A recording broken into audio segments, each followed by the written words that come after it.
We begin 2016, though, with a subject all too familiar: terror.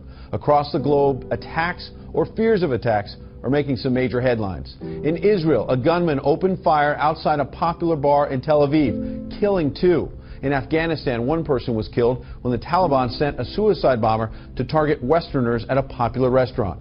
Right here at home, federal authorities say the would-be terrorist who planned to target a Rochester, New York bar on New Year's Eve sought to prove he was worthy of joining ISIS. And in Germany, Munich police are thanking residents for staying calm after authorities received concrete tips that an attack in the pre-midnight hours was imminent.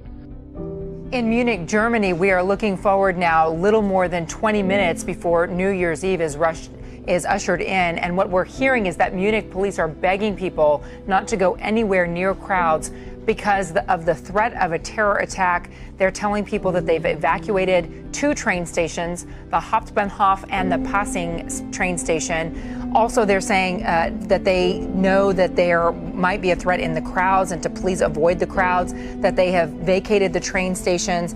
They're saying that they got a tip-off from a French intelligence agency about an immediate terror attack in the city, and therefore the warning went out. Things are returning to normal inside Munich's central train station just hours after German police closed it down due to an attack threat. Police received a tip hours before midnight that Islamic State militants from Iraq and Syria were planning suicide attacks. The central station and the Passing station were both closed for several hours. Munich police president Hubertus André says they believe 5 to 7 suicide bombers were planning to take part in the attack. At the moment, we are in a situation in which we received names. We can't say if they are in Munich or in fact in Germany. The threat came as Europe entered the new year under a state of heightened alert, 7 weeks after 130 people were killed in a Paris attack claimed by Islamic State. Bavarian Interior Minister Joachim Herrmann says security will remain vigilant. We are well prepared, but everybody also knows that no one can give a 100% guarantee that such attacks won't be carried out. I think that most people in our country are aware of this without becoming scared and alarmed. The Munich alarm follows days of security warnings across Europe, warnings German security forces think will persist into 2016. Tonight, just hours before millions ring in the new year, a terror plot thwarted. 25-year-old Emanuel Lutschman charged with an alleged plan to kill innocent people on New Year's Eve in a machete attack at a restaurant in Rochester, New York, all in the name of ISIS. Lutschman allegedly telling an FBI informant, "We just got to show our allegiance, and I will take a life. I don't have a problem with that." The government claiming Lutschman went to Walmart with the informant to buy materials for tonight's attack. Black ski masks, zip ties, 2 knives, a machete, duct tape, ammonia, and latex gloves, allegedly recording a video taking responsibility for the coming massacre. The city of Rochester canceling its fireworks tonight. It's the fear of that kind of plot that has triggered the largest police presence ever at a New Year's Eve celebration here in Times Square, as more than 1 million revelers get ready to crowd the crossroads of the world. And law enforcement really beefing up security here, scanning this crowd for weapons with metal detectors, banning all backpacks and large bags. 6,000 heavily armed officers on patrol on rooftops and in the air. The NYPD prepared with bomb-sniffing dogs, security cameras watching every move. Plan for the worst and then expect the best. And we've always had the best here in New York, every New Year's. The largest police presence ever here. Largest ever, I believe. That's true. Officers outfitted with tens of thousands of special cell phones to share suspicious images with each other. And Gio joins us now from the heart of Times Square. And Gio, besides the advanced technology, it's also the sheer manpower and not just those in uniforms. That's right, Tom. The NYPD has its counterterrorism task force out here right now. Many of them are undercover. They assure us that this will be the safest place in the world. Tom? After a grim 2015 marked by 2 deadly extremist attacks, Paris is preparing to ring in the new year in an atmosphere of what officials call sobriety and togetherness, and amid beefed-up security. Nevertheless, the show must go on, says French Defense Minister Jean-Yves Le Drian. The threats are still here. There are still risks. The presence of these forces across the country and what we've seen today shows that we have to be extremely vigilant. But that vigilance doesn't stop us from celebrating the new year. Last year, hundreds of thousands of revelers descended on the Champs-Élysées to celebrate. This year will be slightly different. The fireworks have been cancelled, the light display on the Arc de Triomphe cut short. And some, like Australian tourist Mark Scarrett, say they'll avoid major sights on New Year's Eve. I don't think we will be heading out into the main attractions just because of the things that have happened, but generally enough in the days and in the nights we do feel safe enough. But with 2,000 more security personnel on the streets, Parisians are hoping to ring in a better 2016. It may look like the holiday season in Brussels, but it depends on your view. Security is ramped up after 2 people were arrested in connection with a possible New Year's Eve attack plot. The security threat level was raised from 2 to 3 at police facilities in the capital and their personnel. Prosecutors say police found military clothing and Islamic State propaganda, but no weapons or explosives. Belgium has been at the heart of investigations into last month's Paris attacks, because 2 of the Paris suicide bombers had been living in Belgium. Authorities say their investigations also revealed threats of an attack on symbolic places in Brussels during the New Year's Eve celebrations. Prosecutors said Tuesday's announcement isn't linked to the Paris investigation. And while the festive spirit continues, there's also a message to proceed with caution.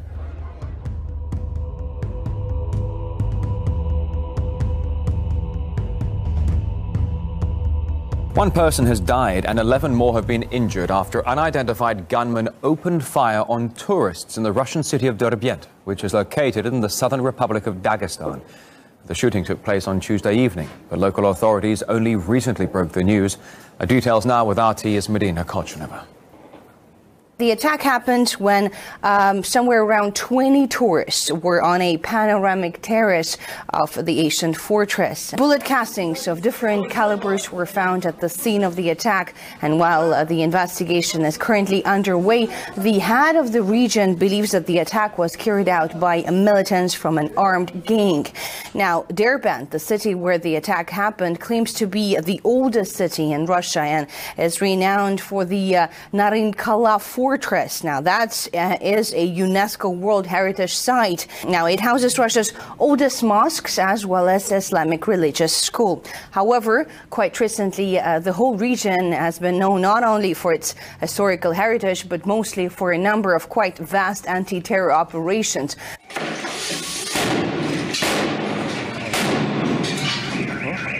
In a neighboring region, a group of 6 were detained, and allegedly they were preparing a number of terrorist attacks to take place around Russia. Now, in November, 11 militants who claimed that they were followers of the Islamic State terrorist organization were killed as a result of yet another operation carried out by local law enforcement.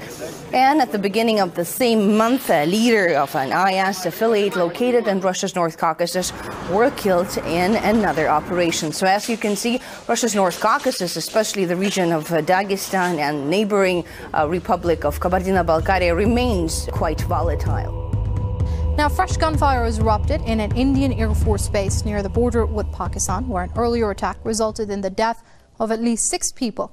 According to witnesses, at least 1 helicopter fired at an area inside the base.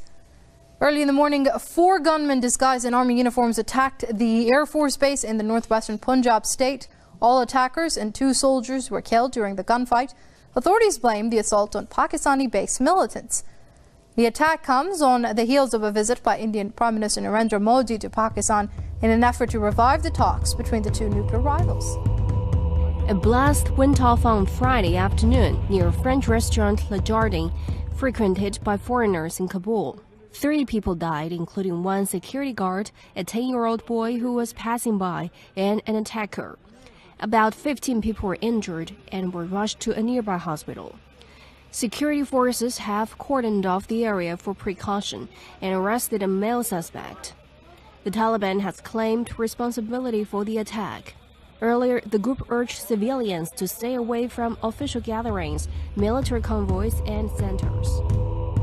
A horrifying scene was captured on surveillance video today in Tel Aviv, Israel. It shows a man opening fire on a bar. 2 people were killed, 3 others injured. Police are searching for the gunman. No motive is known.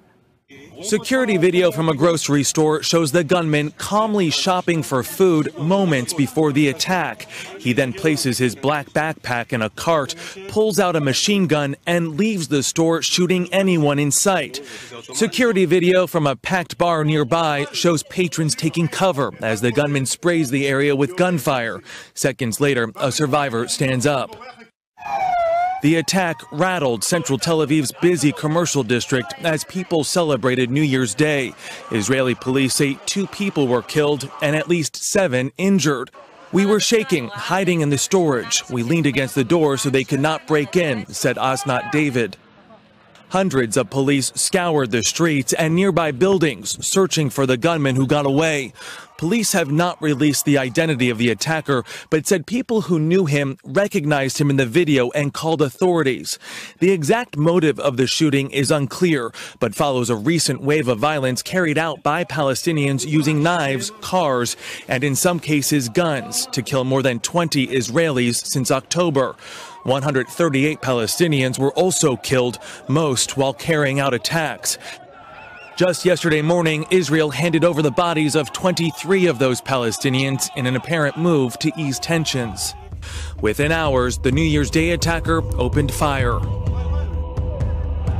The bodies come home to the West Bank city of Hebron. Crowds fill the streets. They have come to bury the bodies of 17 Palestinians killed during attacks on Israelis in recent weeks. Israel transferred 23 Palestinian bodies on Friday to Palestinian towns and villages across the West Bank. In the past, Israel has kept the bodies of slain militants as a punitive measure or to trade for the remains of its soldiers. Israel has seen a wave of Palestinian street attacks since October, fueled in part by Muslim anger over stepped-up Jewish visits to Jerusalem's Al-Aqsa Mosque complex, a site sacred to both Muslims and Jews.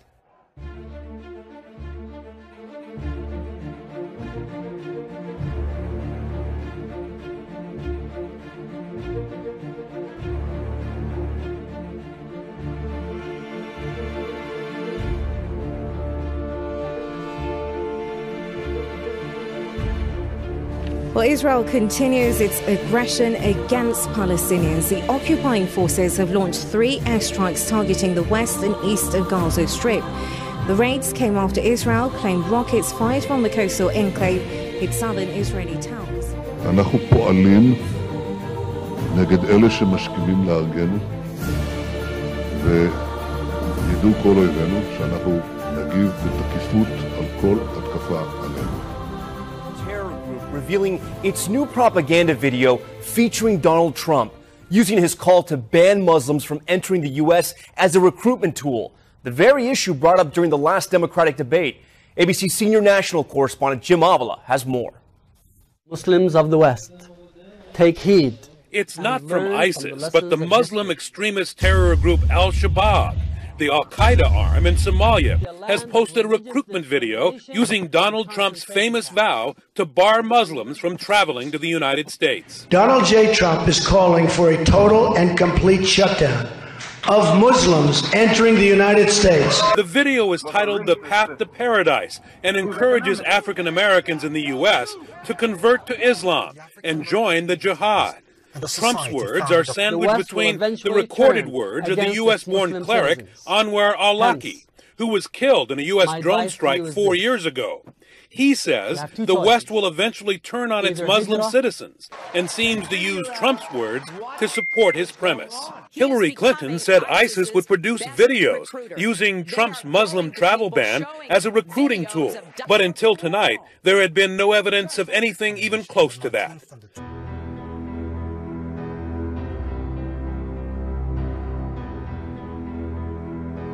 President Obama is beginning his final 12 months in office with a renewed effort to reduce gun violence following a year that saw 331 mass shootings, incidents in which 4 or more people were shot.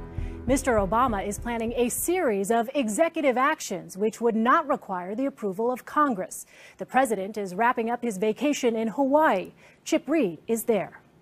It was just after the mass shooting at an Oregon community college in October that the president decided he had to take executive action on guns. He made the announcement today in his weekly address posted on the White House website. I directed my team at the White House to look into any new actions I can take to help reduce gun violence. And on Monday, I'll meet with our Attorney General, Loretta Lynch, to discuss our options. Sources tell CBS News those options include expanding the definition of who is in the business of selling guns so that more gun sales trigger background checks, and requiring enhanced reporting and tracking of lost and stolen guns. Today, the president blamed the Republican Congress for giving him no choice but to take unilateral action. We know we can't stop every act of violence, but what if we tried to stop even one? What if Congress did something, anything, to protect our kids from gun violence? Last month, Senate Republicans blocked Democratic proposals that would prevent people on the terror watch list from buying guns and require background checks for online gun purchases. Basically all you do. Meanwhile, some states are taking action on their own. In California, a new gun control law took effect today, allowing judges to order the seizure of guns from people deemed dangerous by their own family or by law enforcement. Texas, though, is going in the other direction on gun control, with a new law allowing guns to be carried openly in public places. The NRA did not respond to our request for a comment, but Elaine, when the details of the president's plan are announced next week, you can bet that the response from gun rights supporters will be furious. The new year setting off a heated debate across this country over gun laws. In the coming days, President Obama expected to take executive action expanding background checks, while in Texas, a new open carry policy taking effect today, allowing gun owners to visibly carry weapons in public. ABC's Ryan Owens in Dallas tonight. Some Texans spending their New Year's Day proudly wearing their weapons in public, and as of today, it's all perfectly legal. A very historic day for Texas. Registered gun owners can now wear their guns in a holster in church, in banks, and many other businesses. As long as they show their license, gun-toting Texans can even visit the state capitol without going through a metal detector. I think the bad guys have guns, so we should all arm ourselves too. The Lone Star State just became the 45th and most populated to allow registered gun owners to open carry, as it's known. Supporters of the new law say it will make the state safer, that bad guys will think twice if they see a good guy with a gun. Not everyone is convinced. I don't want to be like a victim of someone's idiocy because they're going to like try and be like Rambo or something to try and save some people. Some police departments are worried too that 911 will be flooded with calls. They have a gun. One department even producing this video to educate nervous citizens. Is the gun out of its holster? Is the person acting reckless? Be open carry aware. Any private business here in Texas can opt out of this new law, and plenty, including Whole Foods, have. All they have to do is put up a sign just like this one. It's also important to note you still cannot carry a gun to your child's school or in a courthouse. Take a look around the passenger terminals at Chicago's O'Hare and Midway airports and you will see what appear to be police officers. But take a closer look. Not one of them is carrying a gun. In the event of an active shooter or a terrorist strike here, you might be surprised to hear how they've been told to react. Not fight back, not try to neutralize the threat, but instead to run. You guys are police officers, but you don't have guns. You're unarmed. Do you feel safe when you're working? No, sir. Not safe at all. Absolutely not. Do you feel almost as if you're a sitting target? Absolutely. It's not for lack of training or licensing or experience. Aviation police officers are all sworn officers in the state of Illinois. They get the same training as Chicago police, and many are military veterans or have second jobs in suburban police departments. These two officers, speaking in silhouette for fear of being fired, say all they want is to carry a gun like any other law enforcement officer. Just 2 years ago at Los Angeles International Airport, a man with an assault rifle killed a TSA officer, wounded several others, before being shot and wounded by an armed police officer. If the same event took place in Chicago's two airports, the nearly 300 unarmed aviation police would be defenseless to stop it. So in the event of a, let's say it's a terrorist attack, let's say it's a shooter, what are you supposed to do? Run. Run. Hide. Hide? And seek shelter. This internal Chicago Aviation Department document obtained from Aviation Department sources outlines the policy. If evacuation is not possible, hide. We must also ensure that unarmed security personnel do not attempt to become part of the response. Here's the training video officers say they were instructed to watch. If evacuation is not possible, you should find a place to hide where the active shooter is less likely to find you. Block entry to your hiding place and lock the doors. We are nothing but casualties if you tell us to run and hide. And how can the public look at us if they see police officers running and hiding? That goes against the very oath that we were sworn to, that we took. It's the Chicago police who carry guns at both airports since they are the primary law enforcement agency. If there's a major incident or an arrest, aviation police tell us they must wait for Chicago police to show up, a unique arrangement among major U.S. airports.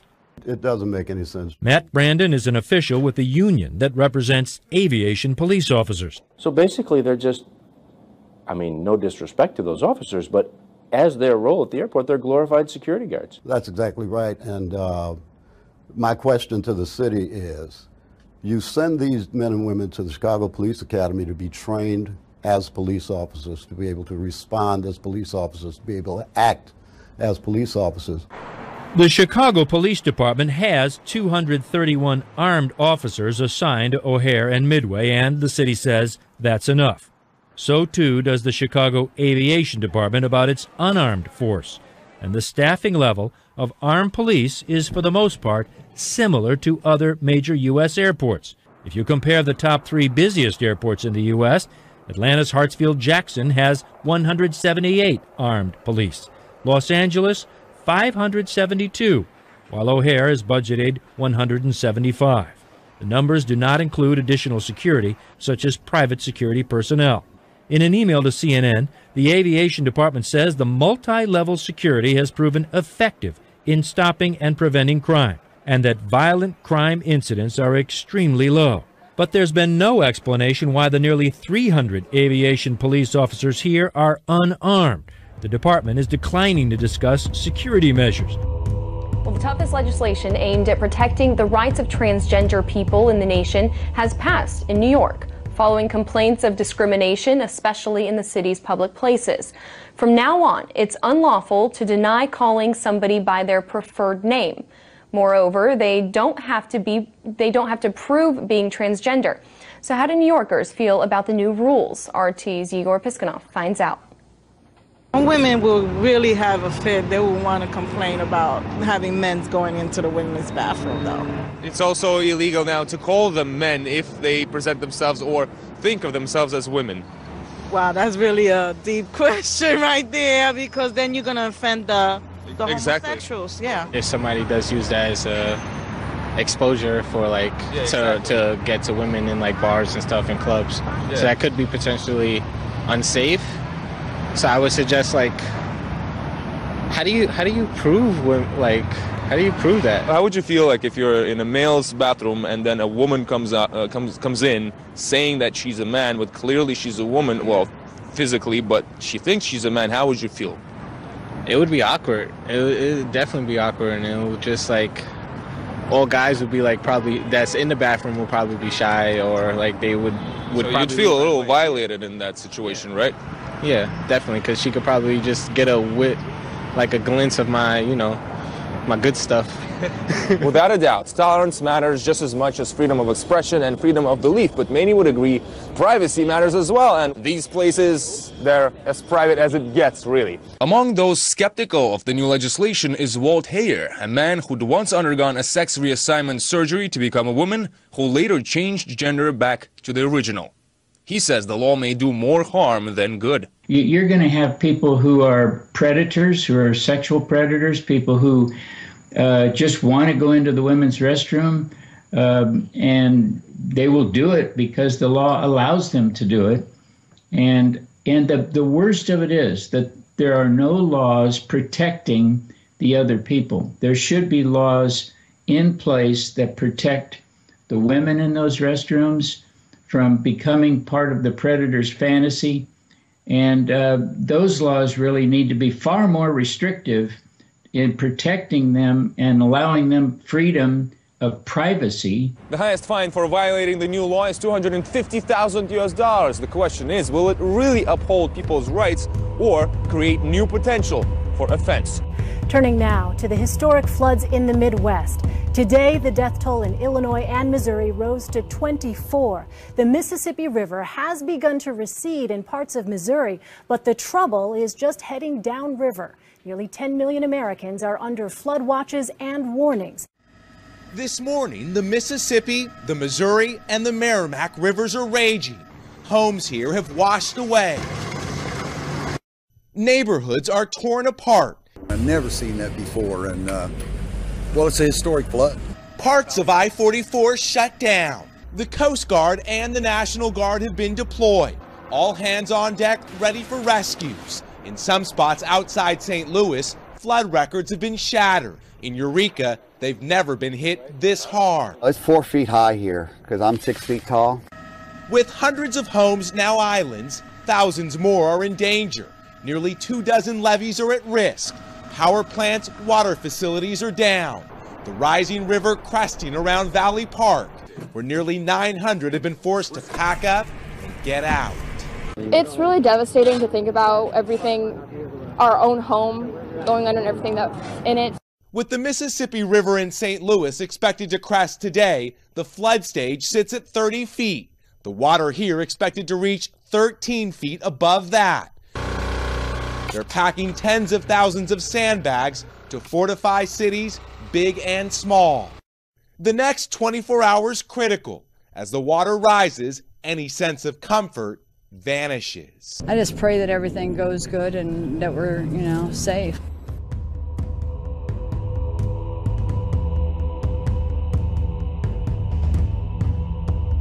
Tensions are climbing between Russia and the United States, with President Vladimir Putin naming the U.S. as one of the threats to national security.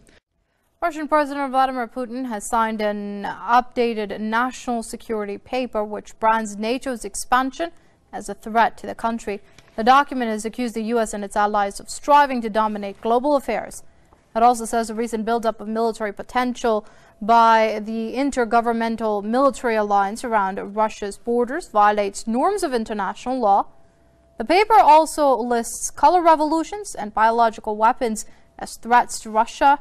The Ukraine crisis, which began in 2014, has soured relations between Moscow and the West. Russia's new national security plan says the national priority is securing the status of a leading world power. It says Russia will boost cooperation with the BRICS countries, the Shanghai Cooperation Organization, APEC, and the G20. It is also stressed that the Russia-China Comprehensive Strategic Partnership of Coordination is a key element in maintaining peace and stability in the region and the world.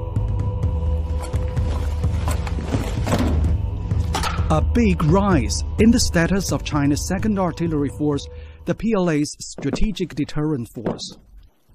It's been officially renamed as China's Rocket Force, making the PLA a joint forces with the Land, Navy, and the Air Force. In addition, the Strategic Support Force has been formed to highlight the importance of electronics and space in military strategies.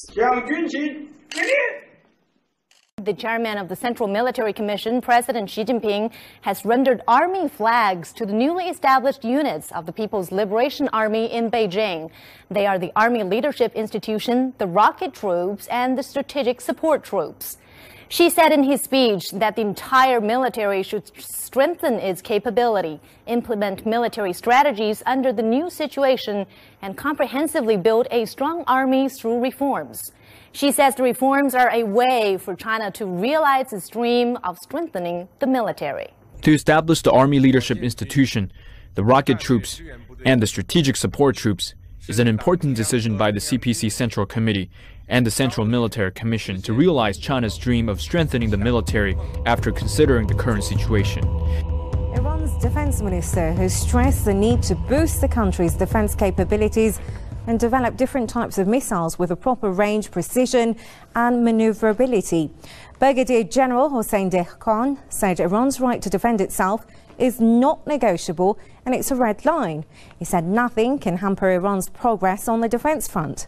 The defense minister noted that Iran's defense and missile capabilities pose no threat to neighboring countries and that Tehran's military might only serves to ensure stability and security in the region. Dehkhan said Iran will do whatever it takes to enhance its deterrence capability. The top general's remarks come a day after President Hassan Rouhani condemned the U.S. plans to impose new sanctions against Tehran over its missile program and instructed the defense chief to press ahead with the development of missiles within the framework of the nation's defense policy. This comes amid serious doubts about Washington's compliance with its commitments under the nuclear agreement signed between Iran and the P5+1 group in July. The U.S. is accusing Iran of launching tests on rockets near American warships and commercial traffic in the Strait of Hormuz. One Iranian missile passed just 1,500 yards from the aircraft carrier USS Harry S. Truman last Saturday. The American charge raises tension between the U.S. and Iran after the nuclear deal this summer. The Syrian army is making more advances on the ground. It has now recaptured several villages in the eastern Hama province. Government troops backed by National Defense Forces are now in full control of 3 villages near the strategic town of Al-Salamiyah. Military sources say terrorists from the Al-Nusra Front, Ahrar al-Sham, and the so-called Free Syrian Army have been forced out of these areas. Elsewhere, the army has managed to destroy Al-Nusra Front hideouts, killing a number of militants in Abbasiyah district south of Daraa province. Government shelling of Takfiri positions has also left a top commander dead in the town of Atman, some 40 kilometers north of Daraa. A group of wounded terrorists have reportedly been evacuated to hospitals in Jordan.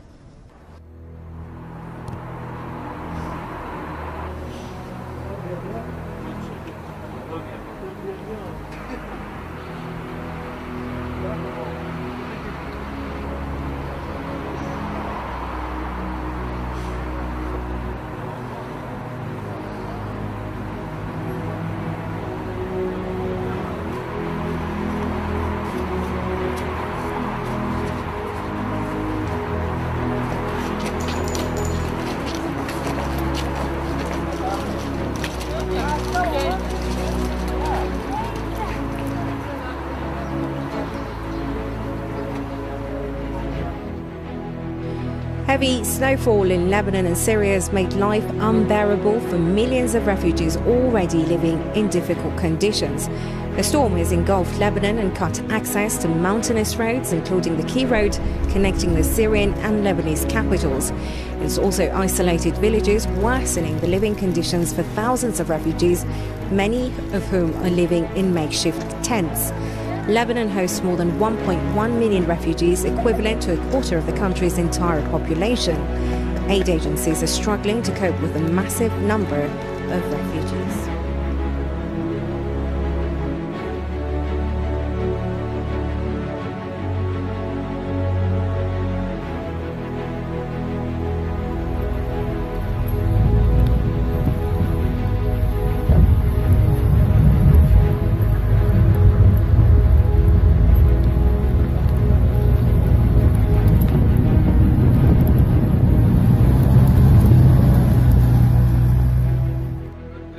Of our Lord, in the name of the Father, and of the Son, and of the Holy Spirit.